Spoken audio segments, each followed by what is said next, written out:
The following is a presentation of the Eagles Sports Network. Alongside Carson-Newman women's basketball coach Mike Mincey, I'm Michael Watchering, and this is the Eagles Sports Network as Carson-Newman gets set for a road trip to Queens. Coach, looking kind of comparison's sake from last year to this year, in terms of stats, there aren't a lot of massive differences. Efficiency is still overall there. Defensively, you're about where you were at. Outside of just some rotational players, what do you need to do right now to maybe get a little bit more consistency here at this point in the season? I don't know. That's a good question. I think we've talked about it a lot, and unfortunately or fortunately, I don't know, we've referred back to last year a lot this year in terms of what we're trying to accomplish and what we're able to accomplish actually. And I still go back to some of the key pieces we lost that we didn't realize how big they were going to be, but they were huge in terms of our rotation. And last year we pretty much had an 8-man rotation that we could count on game in and game out. And right now we don't have that luxury. We've got the top 4 guys that scoring-wise that play a lot and start every game.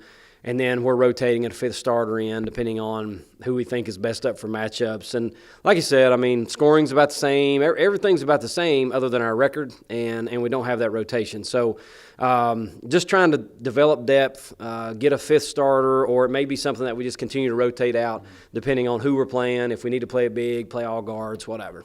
I think we've talked about this at times over the years. People don't really necessarily care how you play in December and January. It's peaking at the right time.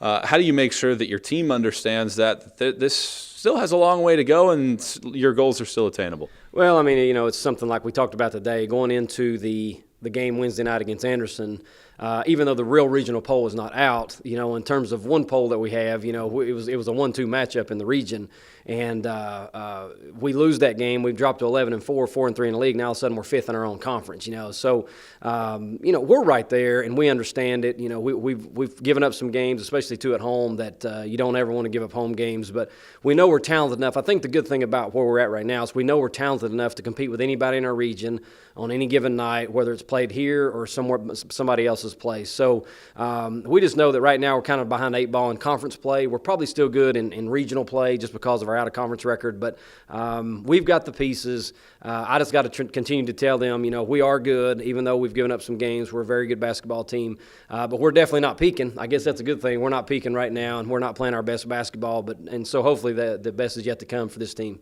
You play Queens. They've lost 19 consecutive sack games. They're just 3-33 in their last 36 sack games. But they've been in some tight contests this year, some games that have been a 1-possession, maybe a 2-possession game against league foes. What do you see from the Royals? Well, I think they're a pretty good basketball team. They're pretty young.